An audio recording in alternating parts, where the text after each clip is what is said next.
Hello, hello. Good afternoon, everyone. Today, I have the pleasure to have Michael Murphy back again today, and we're going to be digging deep into how most regenerative medicine clinics and owners, right? They don't have a revenue problem; they have a leakage problem.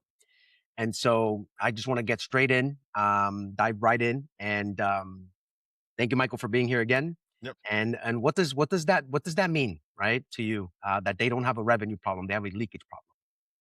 Yeah, what it really means to me is it highlights one important fact, right? Which is in sitting in, board meetings and meetings with owners and the stakeholders, it always centers around one metric, right? Revenue.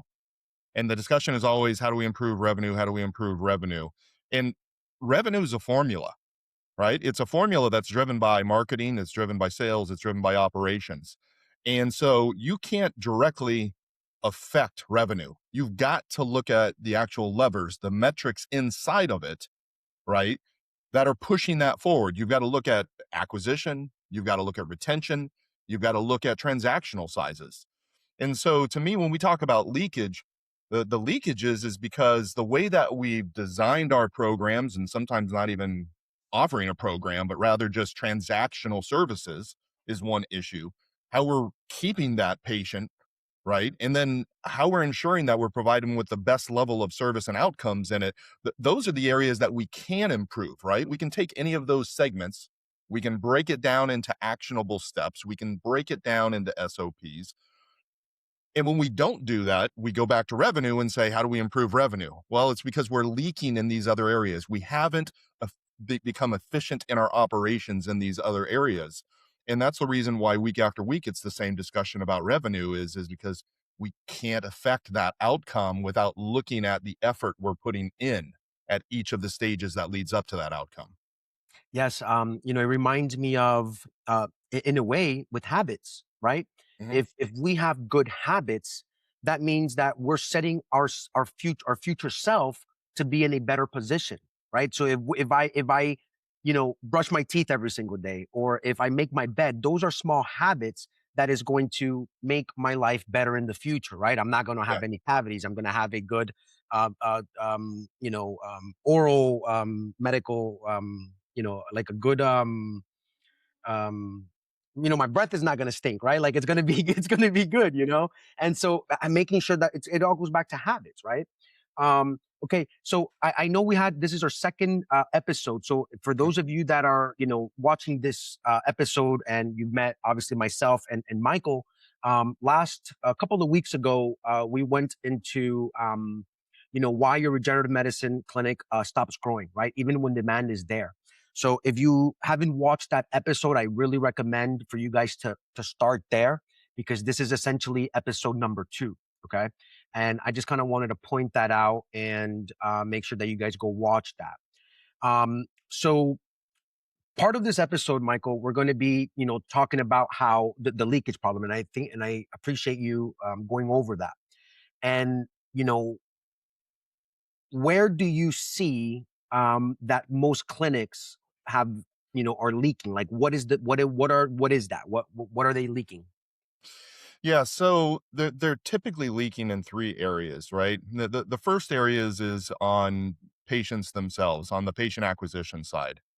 And the reason why they're leaking this is because they haven't put the work into anything beyond the marketing, right? So What does uh, that mean?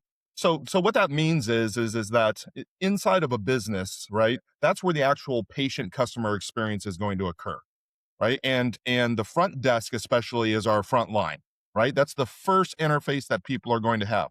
Whether that's because somebody's picked up the phone or they've taken the steps inside of the building, our front office is our first point to make the best impression that we have, and it's going to set the tone for expectations for them. If that doesn't match what we're doing from a marketing standpoint, it's our first step of leakage, right? And I'll give you an example of this is that oftentimes discussions about marketing happen in executive offices, right? We're going to run this special, right? Where we're going to offer this type of discount, right? So they get with their marketing team, let's spend this money on these ads. They get that all placed out there, and then the first calls start coming in. Staff picks up the phone. Patient goes, "Yeah, I'm calling about the $50 off that you have." And the person goes, "Um, the what? Yeah, the $50 off that you're offering on your ads. Can I put you on hold real quick?" And why? Does that Because happen? it happens more times than I would like to admit, right? I Wow. see this again and again. And the reason is because the clinics are busy, right? That's the sense that they're busy, busy, busy. And so when the executive team and the folks that are making the decisions are in a position to make them, they want to make those decisions quick. They want to make them fast. And they feel like marketing's the lever that they need to pull in order to get more revenue, but they don't take the time to ensure that it's aligned with everybody inside of the business. So our first leak occurs whenever a person sees the ad and they start getting an experience already through that ad of what this business is like and what this brand is like. But then when they call, they're talking to somebody in the front office who hasn't been properly trained. They haven't been given a script or guidance in how to have these conversations, and they don't even know what the offer is. Or what even is more common is that you've got multiple offers in the market. And so then the person calls and says, "I'm interested in the offer that I saw online." Well, now the front office is saying, "Well, which offer? Which offer did you see?" Right? Which now puts the patient in a position of being like, "What does this mean?" Right? And well, Like, the they don't know offer what that they're I saw, selling? They don't know what they're selling yeah, or well, offering? I'll tell you this as a customer, because I've called places before and I've done that. I was calling about the offer that I saw. And whenever they respond and they say, "Which offer did you see?" I always say, "The best one," right? Like, why wouldn't you say the best one? I'm not going to tell you which offer I saw. I saw the best one. So you tell me what the best one is. And that's the one that I Yeah, saw. that's smart. Yeah. So, Okay. that communication breakdown, and you hear it so often inside of clinics in which the front office and the staff are disconnected from each other and they're disconnected from the stakeholders. Mm, And when you're sitting in, an ownership seat or an operator seat, or if it's a larger business and you're sitting in the C-suite, right? The one thing that shouldn't be keeping you up at night is wondering whether or not your staff know what their job is and how to do it to the best of their ability, right? Like yeah, if you're watching this today and you're wondering, are my staff saying the right things? Right? That's a problem that should be resolved Monday morning. Right. And you're obviously not going to resolve it Monday morning, but you've got to take the steps. You need to listen to those calls. You need to engage with that staff. You need to listen to where the leakage, the holes are happening. mhm, Because when you elevate your staff to the highest level of performance, that's when the leakage starts to get removed. Whenever you put operational efficiencies in and you have processes that are written that they can follow and can be repeatable, right? Now we're talking about multipliers, right? mhm, Now we're talking, and those things are what lead to revenue. So when you're sitting around talking about revenue, you got to go beneath the surface, right? We got to dig down into the layers of the earth there to try and figure out, why this plant isn't growing for us. We got to figure out how we need to till this soil. How do we need to take these assets, which are the incredible people I have working for us, and yeah, how do we get them to a level that they can perform so we don't have those types of insecurities, from an ownership and from an operator level? yeah. The way I see it is, your team is only as good as the leader, Absolutely. you know? And I've made that mistake to where, I mean, I always, I'm a firm believer to where there's always room for improvement. Okay. Mhm. Always, if you think you're 1% better, right? And so, obviously with experience, with time, I mean, the smart ones would get better, right? I mean, how to improve, right? Yeah. Um, so I know that at the very beginning when I was running my business, I wasn't the best because I wasn't trying to I wasn't sure what I was doing. As I figured out those processes, the systems, and I put systems in place, I was able to train my staff and delegate properly, Yeah. right? And I became a better leader, right? From listening from the feedback and what they would tell me, right? Um, so I wanted to go over, so that you made a good point there where someone calls the office, the front desk, and they're like, What offer are you doing?" So that's a communication issue Mhm. from management to the front desk, right? So ho- it sounds so simple, right? It To is where simple, just but communicate, yeah, right? Just communicate with them. Okay, yeah. so how do you fix that, right? That communication, like how do you fix that? Yeah, so it goes back actually to the analogy you started with talking about, like oral hygiene, right? And oral Yeah, health, that's right? what I meant to say. Thank you. Yeah, yeah, it's a matter of habit forming, Yeah. right? And that's that when we think about leadership, leadership is about first and foremost, in and of themselves, developing the habits to operate at the highest level, right? And then translating those so that you can implant those sorts of habits into your staff so that they can do the same. And so part of the reason why communication breaks down is because the leadership itself has not formed good habits of how they operate, right? They come in each day without a plan, and the very first kind of thing that crosses the desk that wasn't expected can make the entire day and the entire plan fall apart, right? And so like as people are listening to this today, the question I would ask is are you planning next week when you go into your planning sprints next week? Are you planning for this week that you're in? Are you planning for the next week? Are you planning for a month ahead? Because if we're not planning in advance, then we're being very reactionary, right? Yeah. And so if you think about the example, we like, how do we get people to communicate better? It starts with leadership being able to have clarity, first of all, in what needs to be communicated. And Yeah. oftentimes, because we're so quick to execute, we don't do that, right? And so we'll go and we'll try to train, communicate with staff, and they'll have a bunch of questions we hadn't considered, questions we hadn't thought of. Now we're having to say we'll come back and communicate, right? So it's actually very very simple, which is to start off by saying, listen, you've got to be a better manager of yourself and what your role is for your staff before you can be a better manager for them, right? Which means your preparedness and your clarity has to come before you ever bring it to them. And then you have to set up scheduled communications with your team, right? It can't just be occasionally when it needs to be. We need to, get into a habit of having quick sessions at the beginning of the day, right? Quick sessions even midday, right? Do we have our daily goals of the number of patients we should be seeing? Do we have our daily goals on what our sales look like? If we can go in midday and we can give that feedback at lunchtime to our staff and how we're performing at the beginning of the day, we're now either correcting course because we're off a little bit and we're getting us back on the right track, or we're taking a moment to celebrate, right? We're getting a moment to give positive reinforcement to our team that we're doing great things, which is going to be like a breath of fresh air for them so that they'll perform that much better.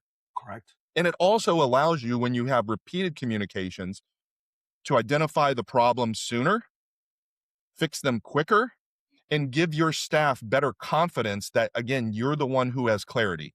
You see things clearly, you eliminate the confusion, you eliminate the fog of what's happening through the day. That gives staff a lot of confidence, and if they don't have confidence, they'll never perform at the level that you want them to be at, for sure. Yeah. One quick, I agree with everything. And one quick thing that if I were, to have own a med spa, one thing if, because I'm sure there's always new offers popping up. There's a new week, offers end, things like that. And so having the way that I would fix that quickly, it would be to just print out an offer, right? Or a Yeah. spreadsheet or something, something simple. Do you see clinics doing that simple stuff? Like, so for example, these are the offers we're running this week. If someone calls, this is what it is. Are you seeing that people are doing that? What it tends to be is a more passive activity, right? Which is they'll put the flyer together, they'll put the information together, and then it's an email send, right? And So it's and not it's printed physical there. well, they expect them to print it out.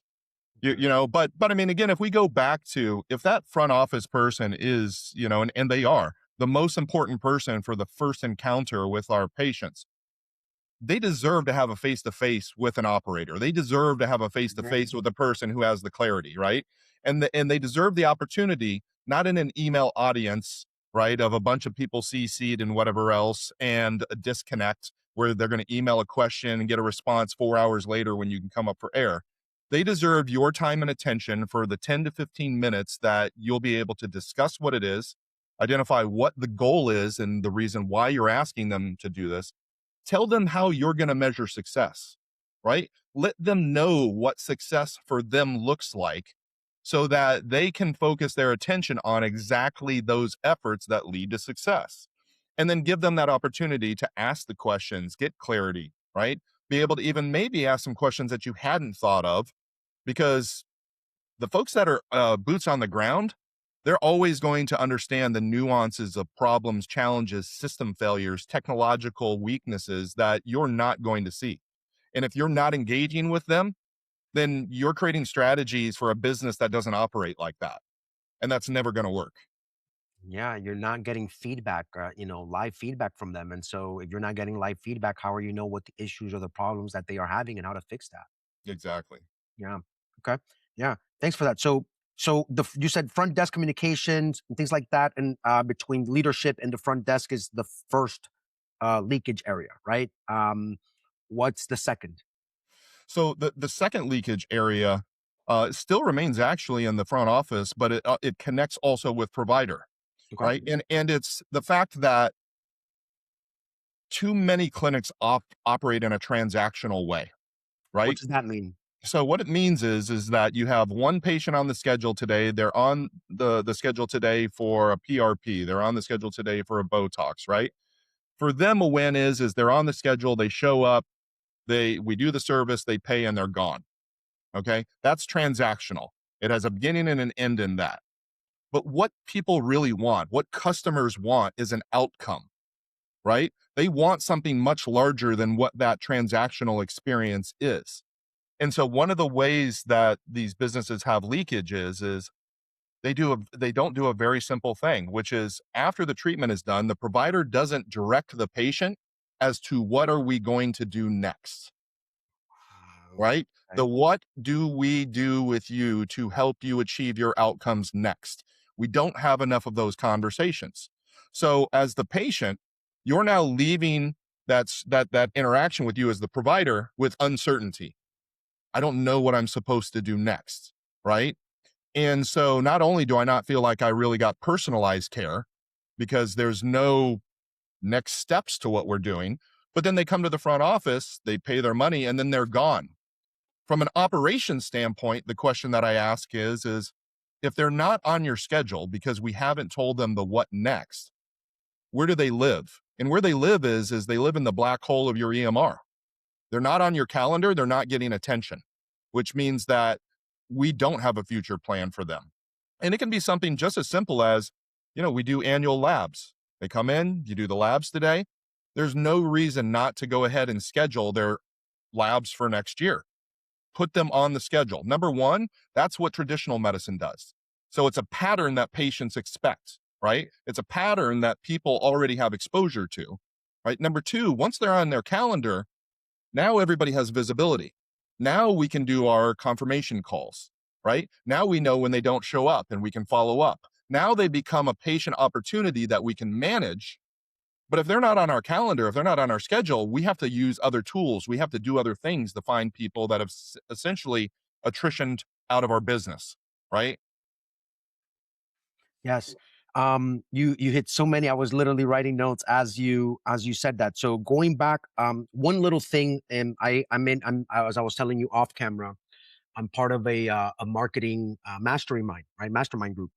And one thing that my mentor would always tell me is that if you have a meeting and if it's not on your calendar, it doesn't exist.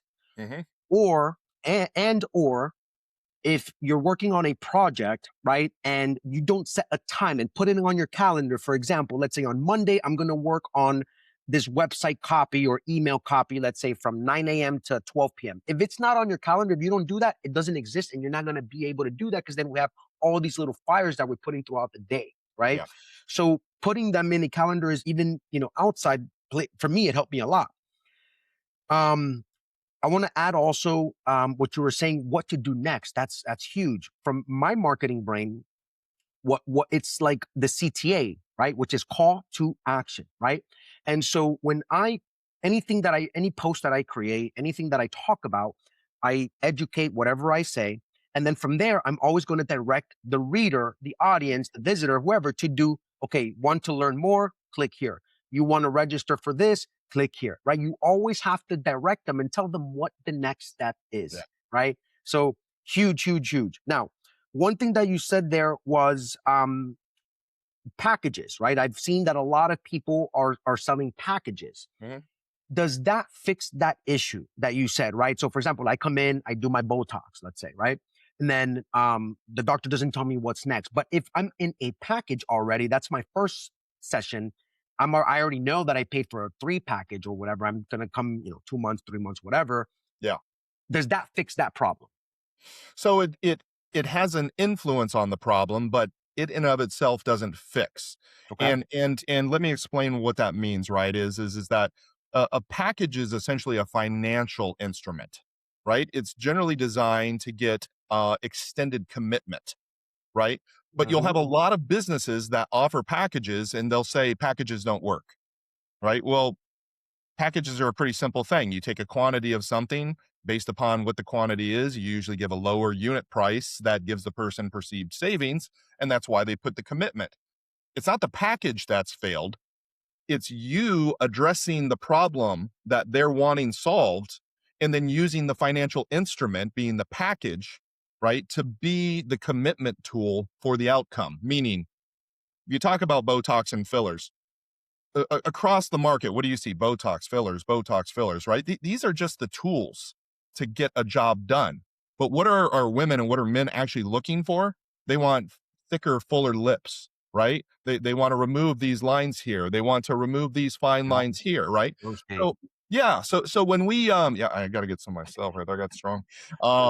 When we stop talking about the instruments, a package, Botox fillers, and instead talk about how we do lip flips, right? How we remove years off of the forehead by doing this, right? We're now talking an outcome language, right? We're talking about what that person is visualizing they want to see themselves at a month from now, 3 months from now, 6 months from now. So when we think about that consult, we don't want to talk just, superficially about Botox and fillers. We want to say, look, you're starting here with your lips looking like this. You want to get them to here. Here's how we do that, right? Which is we do treatment here, we do treatment here, we do treatment here. How does that sound? That sounds amazing. Oh, by the way, I can help save you money. We've got a injection, 3 service package that helps you save money and you'll be committed fully for you to get the outcome that you're looking for. Right Mm. now, a person can visualize the entire thing. I'm starting where I'm at. I want my lips to look like this at the end. This is the treatment path in order to get there. And this is how I can save money in order to do it. That gives a person complete confidence because there aren't any unknowns there for them. They know the how and they know the how much, and they know that the outcome is both understood and is what the treatment provider, the practitioner is saying, this is where I'm going to deliver. This is what I'm bringing you to. Yeah. I mean, you have a roadmap, right? You Exactly. have step 1, step 2, step 3, it's there, right? Yeah. So, you know, it's same with in a business plan, right? If you have a business plan, you have a roadmap, right? Yeah. Okay, we're gonna do this before we do this, etc. Right?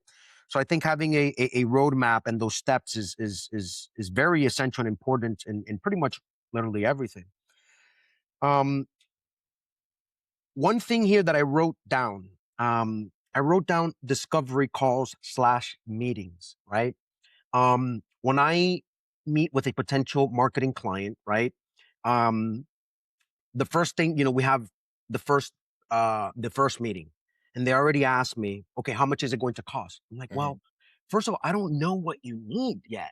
Yeah. It's like you have an issue with your car, right? You have to take it to the mechanic. They'd have to diagnose you, and then based on that diagnosis, then they're going to tell you, okay, based on this, you need to fix, this timing belt. You need to fix this, right? And they give you a list of the things that you need to fix, right?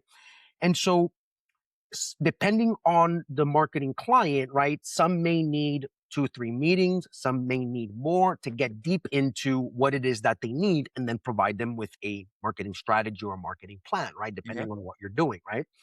So it sounds to me that you're talking about how patients obviously they want the results, outcomes, right? Yeah. So do you see that clinics are not doing that initial consultation call in depth and giving them an actual good plan, right? Because it seems to me like if they're not, right, if they don't have what's the next move, or they're just selling packages, but they're not putting in it, they're not taking their time to really understand the patient's goals, their needs, what they want to do, why they're even doing it, right? Yeah. Do you see that, like, that they're not at the consultation, they're not doing a good consult? Does that make sense what I said? No, it 100%. Yeah. And you hear it often, again, in the front office, right? The phone rings, they pick it up, they have a brief, introduction conversation with each other, and then they say, "Oh, the price for that is X." Right? And in which what you've done now is that you've essentially just turned your entire services into, a menu. We offer this at this price, this and this price, this and this price. That feels like nothing. There's no Yeah. emotion to it at all. And when we think about weight loss and we think about regenerative health and we think about aesthetics, the person who is the consumer and the patient here is driven by emotion, right? And it makes me think about the old show Nip Tuck, where they would come in and have a consult and they would say to him, tell me what it is you don't like about yourself, right? And that's Mm. really what the service is I have an area that I'm insecure, I'm weak, I don't enjoy, I think could be better, it's unhealthy, right? And I want to improve that area.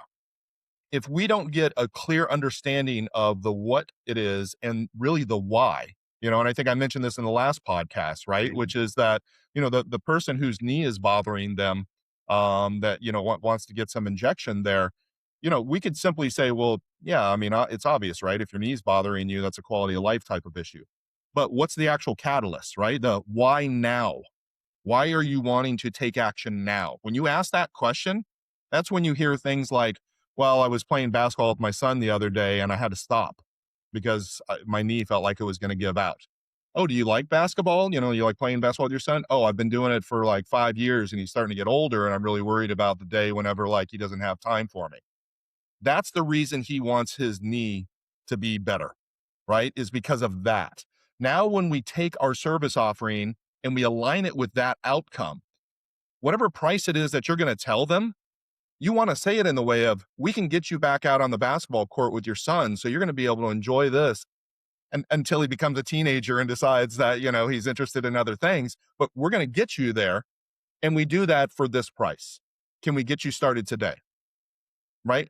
Now the person is not thinking transactionally, they're thinking outcome wise, they're thinking about the emotion of the reason why they want to do that, right? And we're aligning what the fee is that the fee to that is not against the treatment, not to the actual just injection, but to the how they're going to feel when they're back on the basketball court playing with their son, Yep. right? And that's something that we will invest more money in. The actual Correct. injection part of it, that you're never going to be able to deliver value in that. But when you align it with the emotional reasons why we want things in our life, you'll certainly see a much higher conversion rate and you're going to see a much better patient satisfaction. And then you turn those into testimonials, Yep. right? Now that becomes a video where the person's able to just tell the story I just told in a video that's on your website, that's in your email, that's on your socials, right? And somebody else is sitting at home right now who just stopped playing an activity or doing something with their kids because of the same pain point, and they're like, "Holy cow, I'm hearing myself now. I need to Yeah. go see these people." Yeah. I always like to bring up how pharmaceutical companies and their commercials, right? Mhm. What do we see on their commercials, right? We see a happy family running, walking Yeah, by the beach or at a park, right? Laughter, and then you have the disclaimers at the bottom and all that, right? Like yeah, they're selling the emotion, the happiness of spending the time with the family, right? They're yeah, not selling they're not selling all the side effects that this drug, gives you after taking it, yeah, yeah. Yeah, where, you're selling the vacation, not the flight. 100%. Yep, yep, yep, yep, yep. Okay, so we went over the second area of leakage, right? What's the third? So the third area, it kind of goes back into that a little bit, Okay, and it has to do with, instead of package, really looking at things programmatically, okay. right? What does that Which mean? which which Unpack which that. means which means again, when we understand what a person's outcome is, right? What it is that they're looking for at the end. If somebody comes in and says, I've got these fine lines and wrinkles on my forehead, as an example, yeah, can we say, well, we can do Botox to freeze those up? Maybe we can put some filler, we can do this, right? We're actually narrowing down too much to what we could do, right? Because if you've got that resurfacing machine in your office, right? You've got that acid peel that's in your office, right? Now, now you can put these into a program that's all designed to take 10, 15 years off of your forehead. And it's a multimodal service offering that you do that gets them to the outcome that goes beyond transactional Botox, right? Every single clinic that I go into, I can hear them say, like, somebody comes in, says, I want Botox. And they said, sure. They haven't moved their eyebrows. Okay, you need 50 units, and they'll put them in there, right? Completely transactional, never asking once, what is it you actually want your skin to look and feel like? And the moment that they then tell you that, now you've opened up the world of all the different offerings that you have inside of your clinic, from anything that could be a peptide that helps with skin health, right? To topicals that you might utilize, or supplements that help with that. And so once you start understanding the core reasons that people want to come and see you, you now put a program around it, right? It's multiple treatments over the course of time, right? And when they commit to those programs, you're going to see the lifetime value of your patient go up. You're going to see their satisfaction go up, because you're giving them outcomes so much better than just a single transactional service. And so they leak these opportunities to give a better experience to the patient that will increase the stickiness of them seeing you as their trusted expert provider for all things in skin, weight, hair, etc. Um, and because they don't build that relationship in a programmatic way, we're leaving patients to know, I don't know what to do next, right? I come and I do the service and then I leave. And so the more that you can develop things into a program type of format, so that people understand that it's not just transactional, it's not just one off, we're really trying to get you to outcome, that's where you really start increasing spend, satisfaction, and retention. Hmm. Okay. Um, do you think that high ticket procedures guarantee financial security? Certainly not. I mean, there's not going to be a single metric or a single kind of Yeah. strategy, I think, in the marketplace that guarantees financial security, right? Okay. High ticket items do a few things though. Number one is they change the demographic that you can target, right Okay. away. Okay, so we know that we're now kind of niching down a little bit, and that can be helpful if you're able to really deploy good targeted marketing. Okay, also, pricing elasticity usually isn't as big of a deal, meaning that your higher ticket, if you're targeting appropriately, they've got much larger disposable income, right? So you're going to have less people that want to try and wheel and deal or get discounts and things like that. And so if you've got high tier products, you've got luxury service that you're offering, and you can encompass that both into the experience the patient has in your clinic and have marketing that represents that, I think you can actually have much more consistent success. But generally speaking, what I'll say is that the ones that find that they want to offer a high ticket product don't align those things. Somewhere in that, it's broken, right? So their Hmm. marketing hasn't been targeted enough. And so they still get people that are contacting them. They're not converting because they're not in the right demographic. And then that starts to introduce discounting, right? Because Right. our high ticket is too high now. And so what did our whole conversation start with? Revenue, right? So revenue's down. Well, what do we need? We need more people. Well, what's the problem? People's telling us that our price is too high. So what do we do? Instead of looking at how we refine our marketing message, right? How we ensure that our folks that are having the sales discussions have a good script for that, Yep. right? Making sure that we're targeting the right demographic, we start to discount. Yep. And the moment we start to discount, now we're going to discount more and we're going to discount more. And now we're actually finding ourselves no longer in the high tier. We've just kind of put ourselves in the muddy middle that makes it really, really expensive to differentiate yourself. Yeah, and then going back to our first episode that you were talking about, then we don't have most of the what happens is that they start bugging the clinic owner or the doctor, and then they create a bottleneck, and then you don't have those guardrails, right? We went over that, and Yeah. it was a great some great examples that we went over. So if you haven't watched that episode, I recommend to go watch it. Yeah. Yeah. We had a um, great talk. yeah, we had a great talk actually. I got some really great feedback. Um, okay, so I would like. Are you able to give us an example, right, of a high ticket service, and how would a clinic position themselves for success? I would say, right. So let's So, say I'll give you. Let's say, sorry to cut you off. So let's say, for example, a stem cell injection, right? That usually, they're expensive, right? So let's say let's not go too high, but what I see on average for a stem cell injection, let's say $7,000. Mhm. let's say. That's a lot of people can't afford $7,000, right? So how would you package that, not package, how would you put that into a into a clinics? Yeah, so it's a great question, and stem cell even in and of itself becomes a little bit more of a challenging question, right? Because of Okay. marketing limitations, right? Yes. We started looking at things like how Meta and Google, and I think that they're taking the break off of that a little bit, but I think that there's still going to be some stressors there. Right. Um, and so what I see oftentimes, and I guess here's how I would position this is to say, first of all, you've got to be able to truly have your target ideal customer profile locked down, right?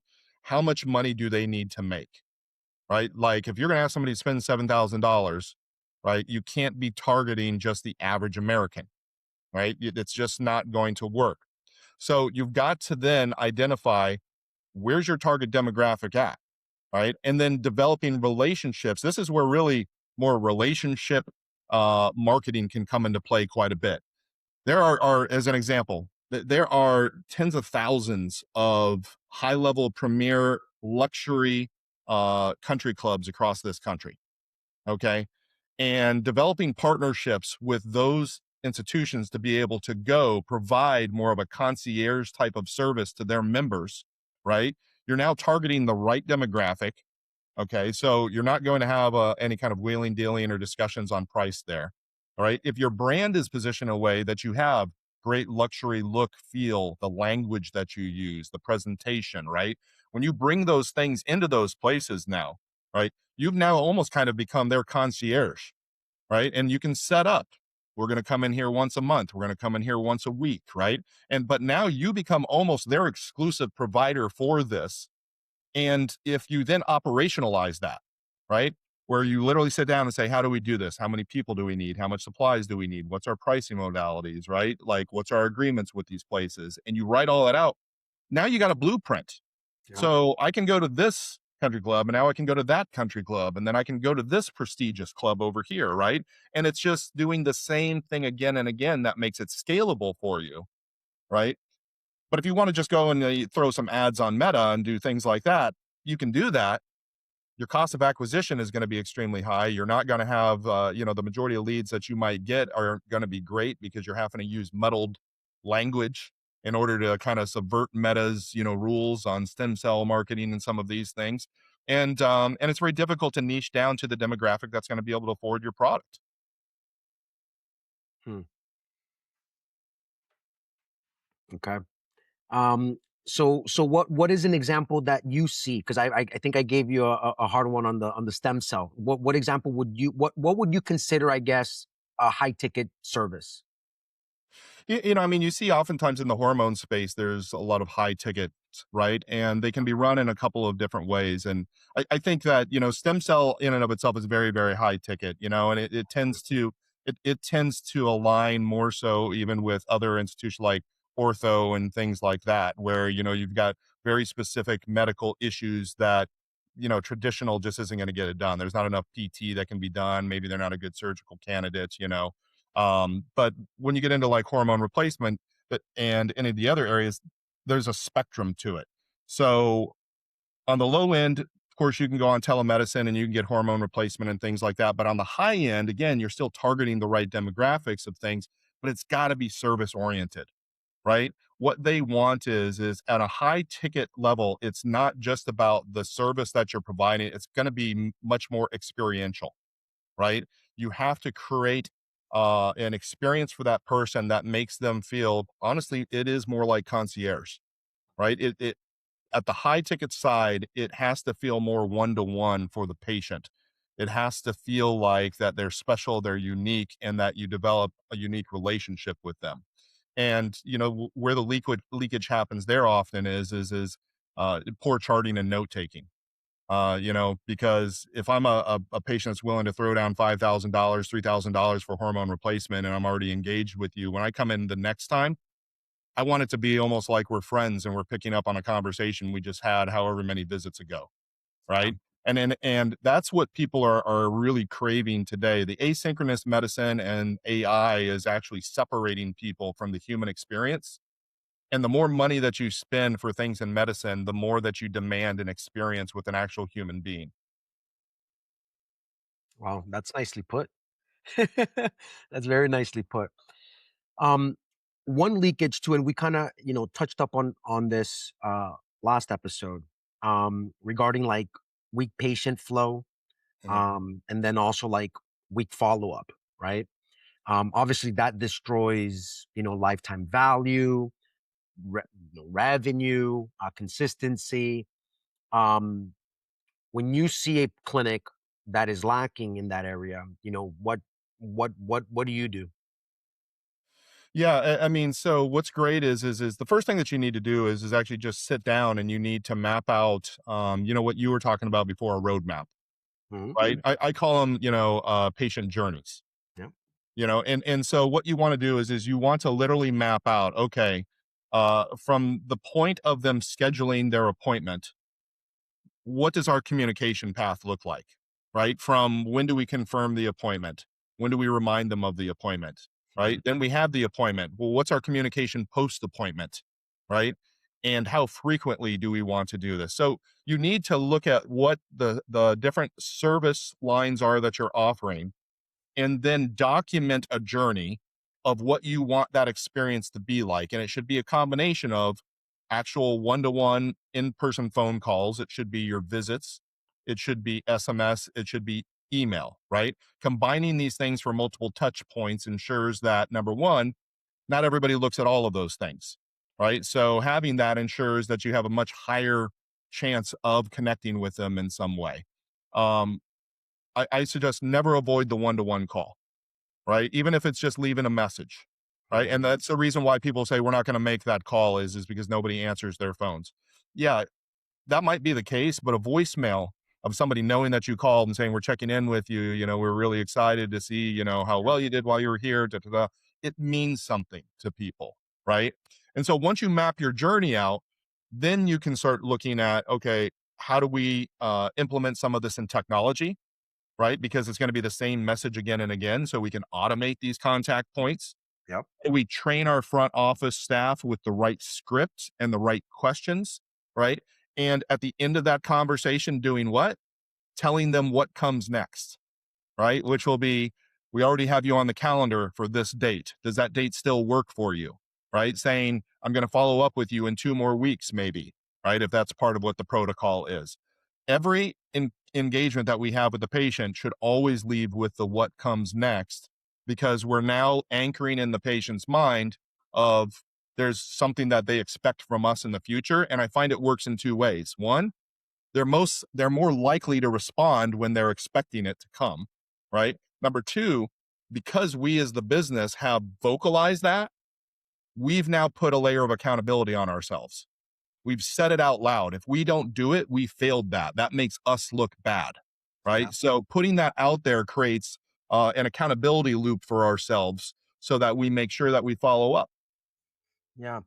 You know, I want to touch up on a little bit of on automations. Mhm. Okay.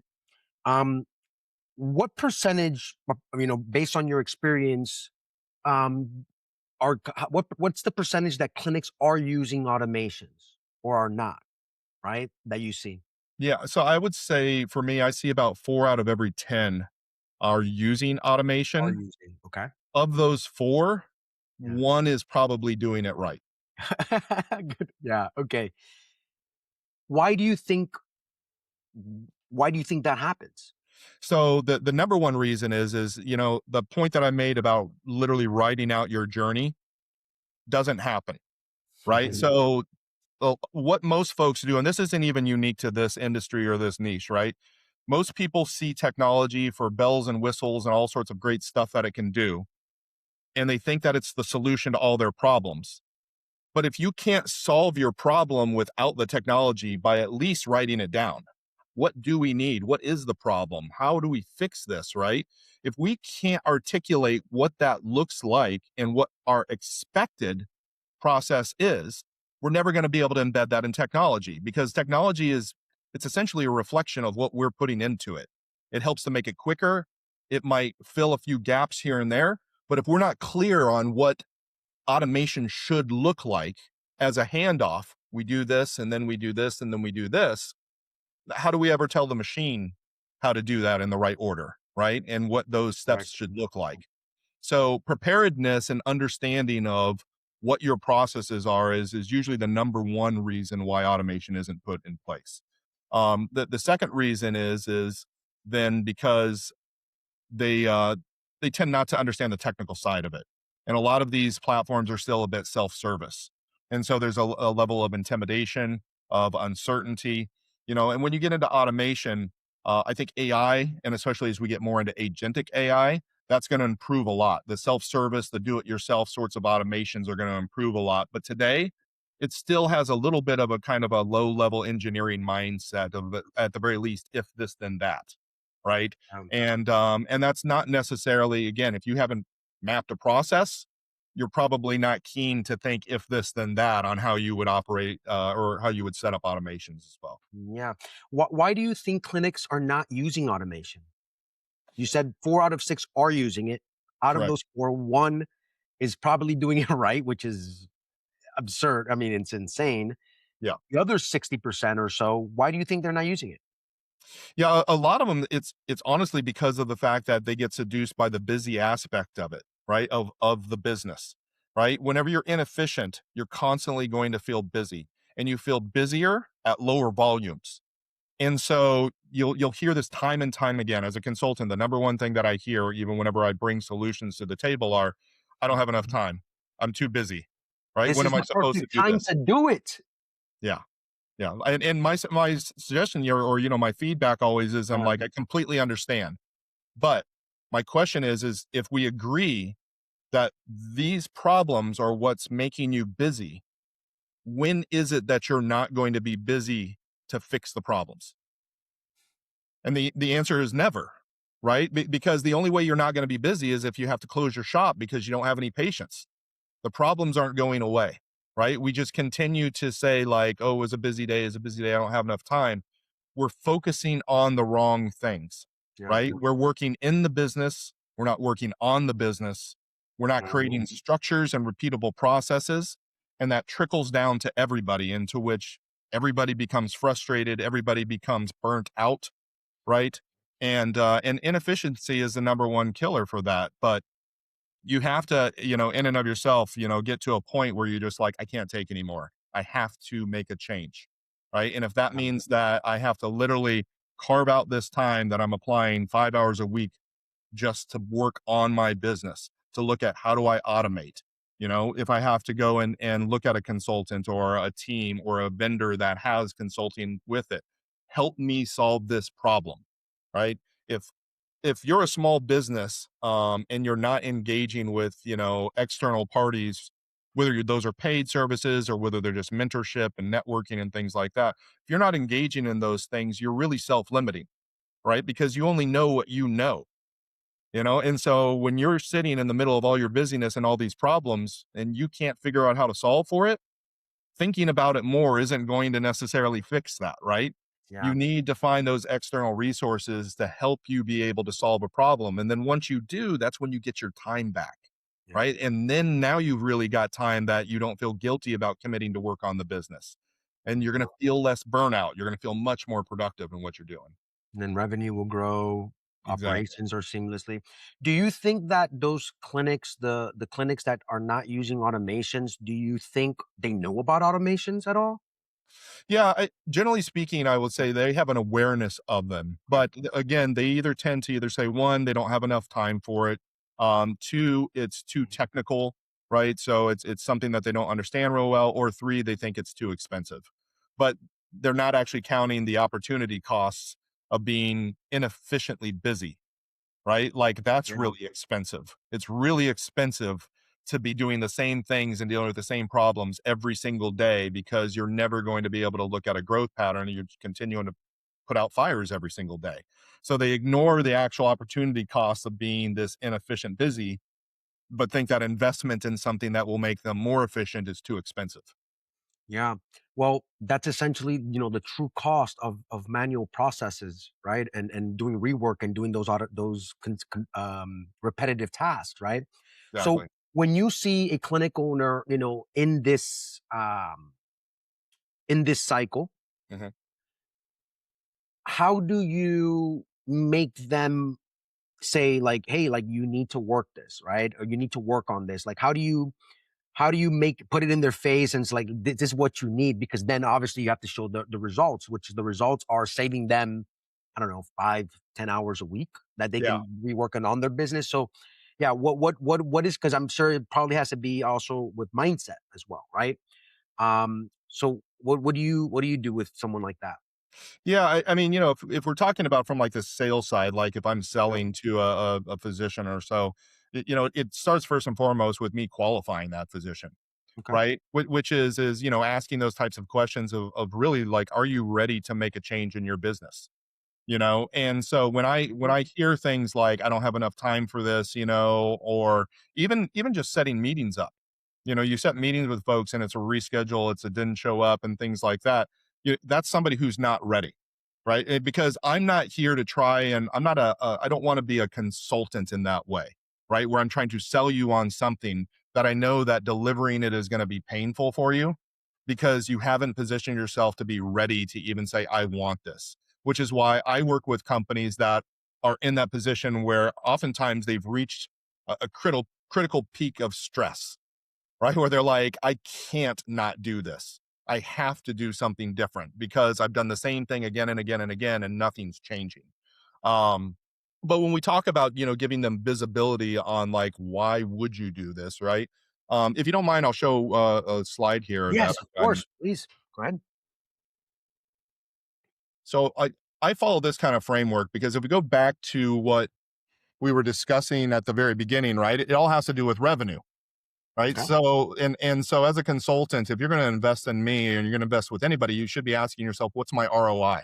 Right? Why am I going to invest this money? What am I getting out of it? And so it's got to come back to revenue. And so there are 2 points in order to not just increase your revenue, but increase profitability. And I have them as two stages of this framework. In the left side here, you see what I call MVP, right? And that framework focuses on growth of your revenue. And on the right side, I have cut, and that's what's going to help grow your profit. So what I do is remind people that what is revenue a function of? It's more patients times the visits per patient times the purchase size, right? Or cart size.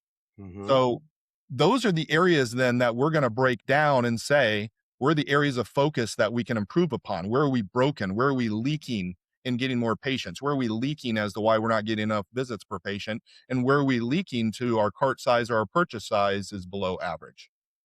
So that's the first side of the coin that we're going to work on, and then on the second side, we're going to look on the profit, which is our revenue less our cogs, our unproductive work, and our touchbacks.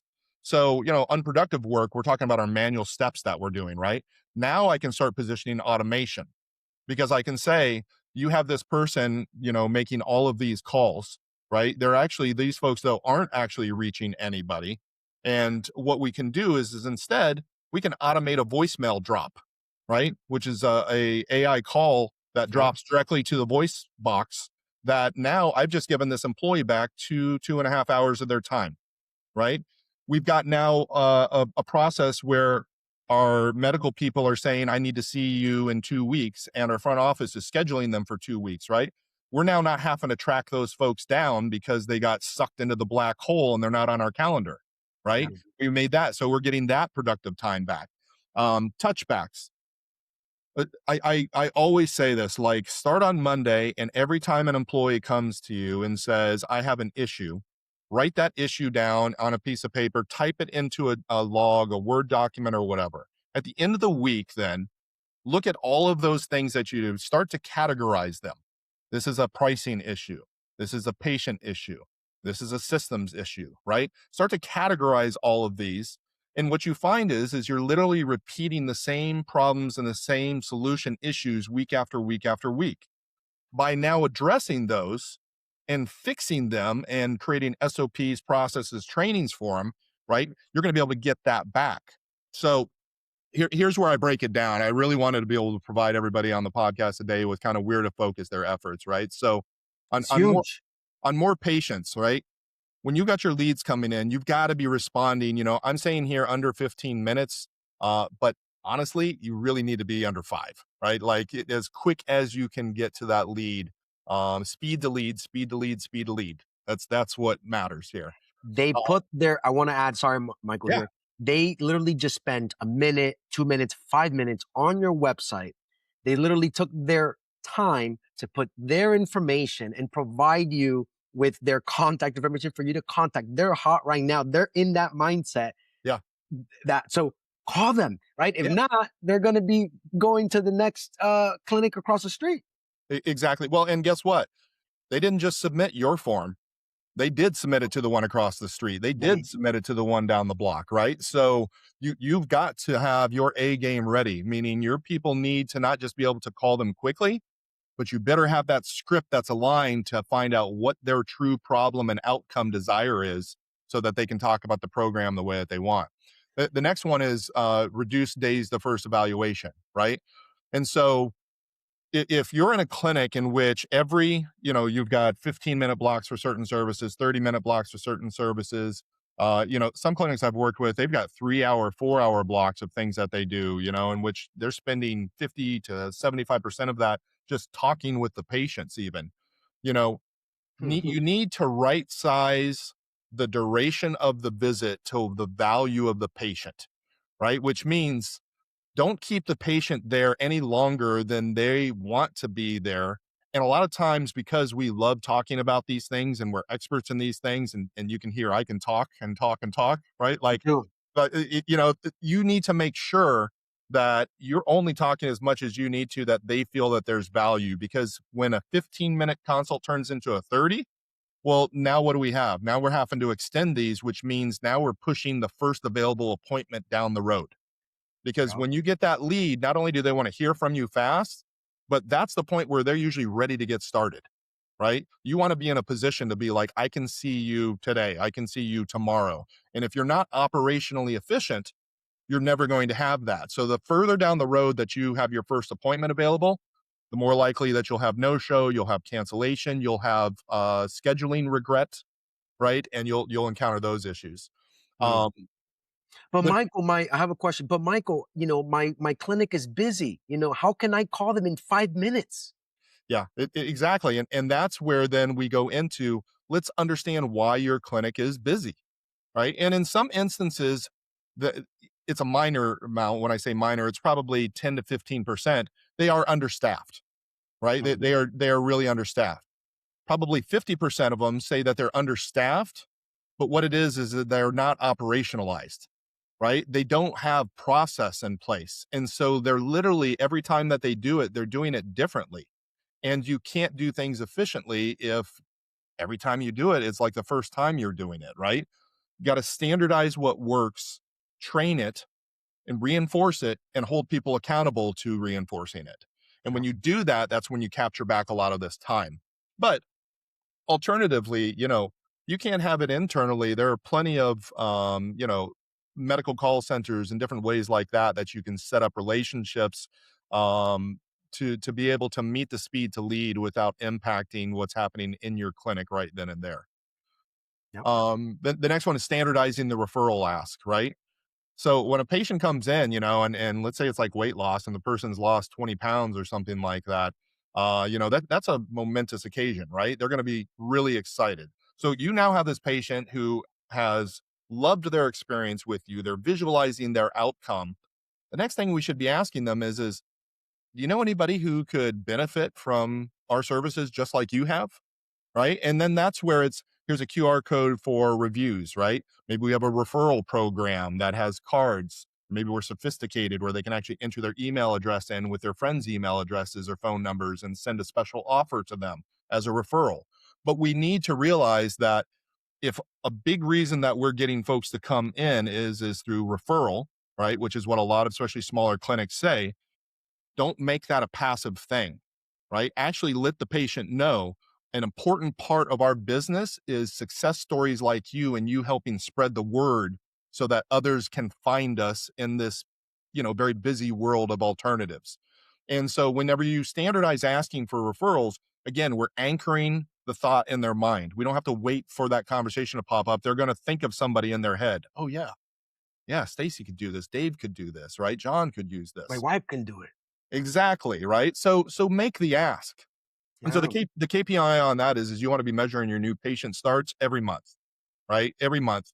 And honestly, I recommend even looking at those weekly with a monthly goal. So that way you can actually see how you're doing in shorter sprints as you go along. So, Michael, KPI is key performance indicators, right? Can you elaborate a little bit about, in simple terms, what a KPI for maybe those that don't know what a KPI is? Sure. So here's the best way to give an example of it is it's one number, right? That's designed to help us understand whether what we're doing is improving, getting worse, or staying the same. And every single person has a KPI that they that they can relate to, and this is what it is. Go step on your scale right after this call. What's the number on there? Okay. Now go step on, now decide what you're going to eat over the next week. Eat healthy, work out, whatever it is. Now go step on the scale again, right? Did we improve or did we get worse, right? So by having a new patient KPI, it means we start off saying we want to see 20 new patients this month. Let's see how well we did, right? And this is something that businesses don't do enough of, is because oftentimes they're like, well, I don't know what number to pick.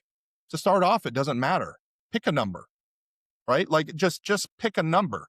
You're either going to hit that number or you don't hit that number or you exceed that number, right? But what matters is then next month, you now have more information, Correct. right? And now we can adjust those numbers, right? But we know that new patient starts per month is one of the things that has to occur before we look at revenue. If revenue isn't working, then we have to be going back and looking at new patient starts per month as one of the reasons why revenue isn't working. Yep. Cool, cool, cool. Thanks for explaining that. Yeah. So the next one here is the visits per patient, right? So, booking that next visit before they exit, right? We want to get as many visits out of a patient that we want or that we can based upon the service line that we're offering. And use a care plan as your checkpoints. That's that roadmap, right? Helping somebody understand what it's going to take to get to what their outcome is. If that takes multiple sessions and multiple visits, don't sell them the second visit at the end of the first visit. Sell them the whole treatment plan so that then the expectation is that it's this many visits to go along. You don't want 5 sales events to have to happen when you know that outcome requires 5 visits. Either sell them all, right, and be successful at selling them all, or don't. Because if you only get the one, yeah, you might say that helped with your revenue, but the question I'm going to ask you is did the patient actually get outcome? Are they excited? Are they happy? Are they going to refer somebody to you? Do they feel like their investment was worthwhile? And if the answer is no, you're actually starting to create negative brand value, right? Yeah. Because their experience doesn't match what they wanted and what your expectations for your brand is. And so having the patients commit to lower level things with poor outcomes will have short term impact on revenue, negative impact on your brand over time, because people will see you as a mediocre provider. And Mm. and now you're back in the mush of trying to compete with everybody else out there that's willing to kind of offer an average outcome. And then run reactivation weekly, which means, if your EMR allows you to run reports to see uh, when was the last time you saw certain patients in certain groups, right? A great example of this is things like Botox, right? How frequently should you get Botox? Every 3 to 4 months. So we should be running reports for patients that previously had a Botox encounter every 3 to 4 months ago, and then we should be contacting those folks as a reminder to them, right, that their care plan is that they don't want to have fine lines and wrinkles. Well, look, we need to get you going then, right? We need to get you back in here. So run those reactivations as part of the care plan ideal so that you can again get more visits and better outcomes and better patient satisfaction. And so then you track what your average visits are per patient over 3 months, 6 months, 12 months. And again, that becomes a KPI that as you start improving these processes, you'll see that number improve. Hmm. your purchase size. That's what we're talking about, selling programs, not singles, right? So don't be transactional.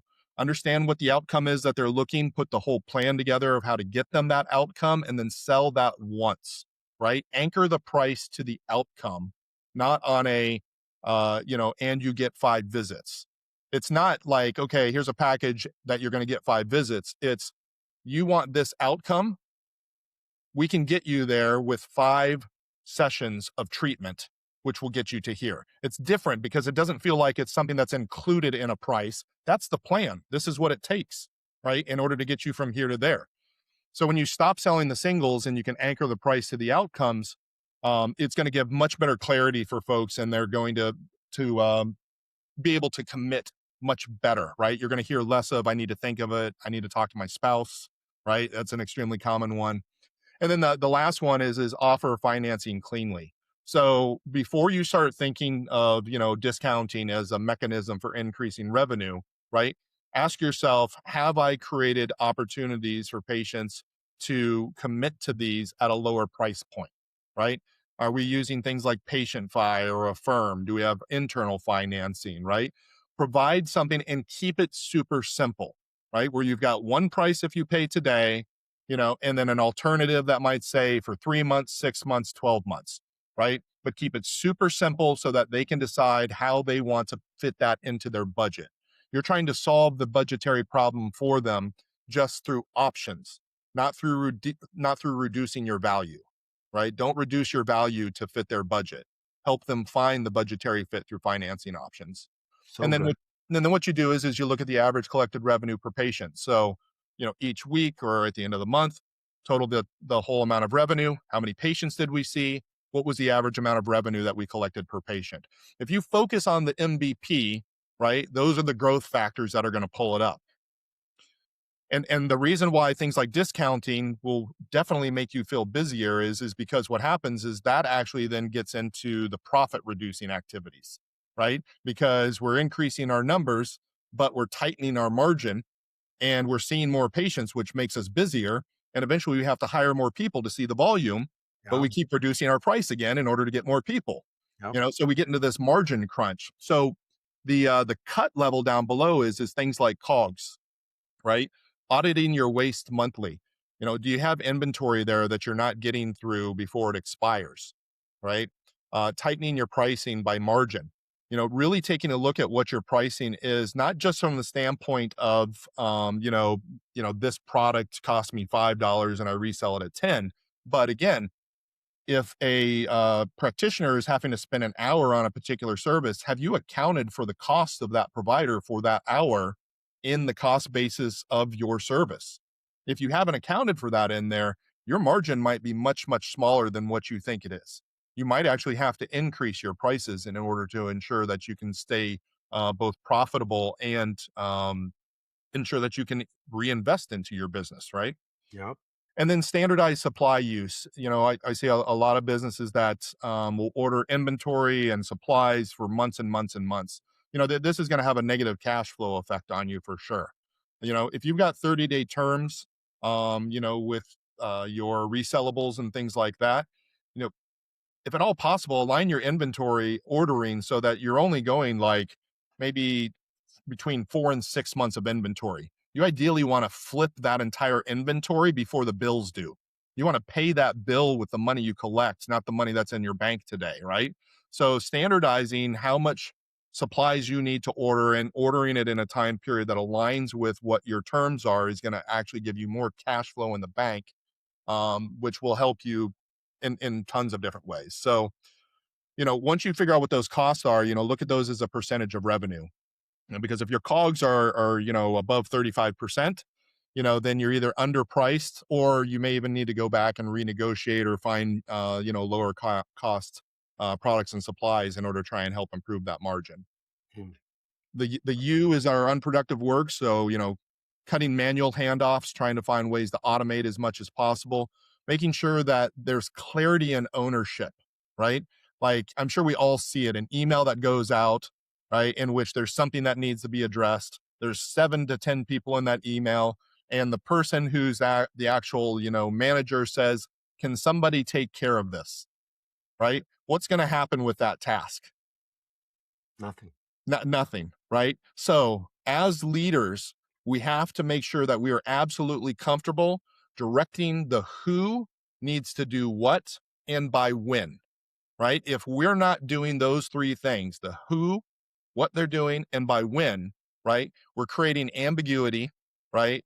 We're reducing the clarity, we're removing accountability, and it's going to be completely inefficient. And now you're having to chase people down on things that they're like, well, I didn't know I was supposed to do that. Right. Yeah. And then template your repeat tasks. So that's where automation can come in. You know, if we always have the same email that we send post these types of services, let's leverage EMR or let's leverage a CRM to be able to send those out so that there's no longer unproductive work of one of our staff members that have to do that. And you know, you can actually take the number of admin hours that you service and, you know, then qualify that against the number of patients that you're seeing, right? How productive are we in the amount of time that we're spending based upon our patient volume? And then the final one there is touchbacks, right? Which is the repeated errors, right? Track the concerns and the complaints your staff are talking about. Track the problems that are popping up. Find the patterns. Find the repetition, right? And then create instructions that have clarity once and for all, so that you can eliminate those. And again, don't be superficial about it, right? Right now, whenever those problems come to your table, you're just doing the superficial surface layer issue. Find the root cause, right? Dig a layer below until you can't dig any lower, until you find out this is the actual source of this problem, right? Maybe it's this particular employee had the wrong information or they weren't trained. It's a wrong setting in the system, right? How do you find that out? How are you able to find where the root problem is? I'm It's sure it depends on what the problem is, right? yeah. But yeah, how do you find that? So it really is it's laser focused discovery. Okay. Yeah. And the reason why root cause problems usually aren't discovered is because again, you think you have front office people, you have back office, you have providers, right? You have ownership. Ownership keeps getting the problem coming to their desk. They're just going to think, how do I get this problem off my desk as quick as possible? Right. Yeah. So that's surface level. If I get a bunch of those on my desk, I get the same problem, that same problem pops up 10 times. I'm going to look at that problem and ask myself, is this a front office? Does front office have a part in this? Does back office have a problem part of this? Does practitioner have a? And now I'm going to actually go and interview, right? I'm going to go talk to those staff. Is this a problem for you? Explain to me how we're doing this, right? And then that's where you start realizing that you have people taking different steps to try and achieve the same results, which is causing friction, right? You have where there's not good communication maybe between the two different departments. Front office isn't telling the providers what they need to know, right? And so you literally have to, you know, break down a problem into the categories of where you need to investigate, and then you need to just go investigate, right? Mm. And then once you do that, the information that you're able to acquire from all of that, it really makes root cause much simpler to see. Yeah, it all goes back to earlier in our discussion when you were talking about categorize that, right? Write those problems down Yeah. because once you write those problems down, you can categorize it. You can see the patterns, right? That are happening, and then you can address those issues. Okay, cool. Yeah. Yeah, And you know, from a managerial standpoint, I'll also say that this doesn't get done enough. And when you have larger organizations, if you've been in larger organizations, everybody has had this experience, right? They have a team meeting and they bring up a problem, right? Everybody's aware of the problem, but they're also generally aware that that problem has a single source, right? It's an employee maybe that has an issue, somebody who's not doing the thing right. But now management, instead of actively managing the employee that is the source of why this problem, is now spending half an hour, 45 minutes talking to an entire group about how this is a problem. Everybody needs to do this better, you know, like, and so now everybody gets this negative tension and they're like, I don't know why they're yelling at me about this. Like, I'm doing this thing right, you know, yeah, and then half of the people are going like, well, I know they're not talking about me. They're talking about them over there, you know? And so as a manager, when you yeah. get into root cause, sometimes root cause is an employee, right? You don't need to manage all of your employees when a root cause goes down to an employee. It's not fair actually to the employee that's causing the problem because you're kind of putting their errors on display, right? Without You're also mentioning him. yeah, you're Yeah, gonna make them feel insecure, so yeah, they're less likely to come to you with, "Can you help me with this problem?" yeah. So root cause, investigations is really a great tactic that will help you become a better manager as well, and it will make you more efficient over time because you're not solving the surface level stuff again and again and again. You get down to where the problem is, and you clean it once and for all. Nice. Nice, man. Well, thanks for all the insights, for sharing the presentation. Sure. I am 100% sure that anyone watching this will screenshot it, take it, and apply this, because essentially, these little frameworks and these little adjustments can impact our business and our clinics by a lot. You Yeah. know, um, and is there anything else that you want to add to the podcast today? No, I think I've sucked all the air out of this room I'm in with all the talking I've done, so I'll leave it at that. No, no, you did a great job. As always, we got some great feedback on that first episode. Um, I know on our third episode, the title of that episode is "Why Selling Procedures Keeps Clinics Small and What Actually Scales." Yeah. So I know we touched up a little bit about what actually how to grow and how to scale and things like that. Can you give us a little brief description of what that's going to be? Yeah. A little bit. Yeah, absolutely. So Yeah. we're gonna get a little deeper into program design and Okay. customer journey, right? Okay. So like Nice. you talked about today, getting away from selling singles, Okay. right? To selling programs. We don't want to be transactional anymore, right? We want to develop relationships that give us longer and better LTV. So we're going to What is talk a lot more. LTV? What is LTV for people that don't know Yeah, what LTV is? Lifetime yeah, value. What does that mean? yeah, lifetime value. So it can be, some people can use different periods of time, but you can say, all right, what is a patient worth to me in 12 months? Okay. If I total all the services that they buy, all the products, what are they worth to me? And the reason why it's important to know that is when you think about marketing, if you know that it costs you $100 to acquire a hormone patient, and I also now know that a hormone patient is worth $3,000 to me and that I've got $1,500 worth of profit, I know where to spend more money, right? Because I know that I'm in the black. I know that I'm making a great margin and that's a solid investment. So if I don't know what my patients are valued to me, marketing becomes an arbitrary number that we spend and we'll feel like we're doing poorly or we're doing really well, but we're only going to be looking at revenue number again, right? Which we know that's not the metric that's going to help us. Hmm. So yeah, LTV tells you exactly what a patient is worth in a particular service segment for you so that you can have confidence in your marketing spend for acquiring that person and knowing on average, this is what I'm going to get back from them. Yeah, and then it'll make marketing decisions and budgeting way easier, right? So if you know that a specific procedure or treatment plan generates more revenue and it's easy and people like it and you have a good system, why not focus there? Yeah. Right. So Yeah. it kind of touches back onto our previous conversation where we had to where a lot of clinics you see that they're offering way too many services, right? Mm. And so picking the top five or whichever one generates revenue and concentrating in doubling down on that, right? Yeah. Yeah, exactly. Cool. All right. Well, thank you so much, Michael. Yeah. For your time, for sharing the frameworks and all the insights, man. I'm sure a lot of people will will find this very valuable, and I'm looking forward to the next one. Yeah. Thank you, Oscar. As always, a pleasure. And I look forward to it as well, man. All right. All right. Adios.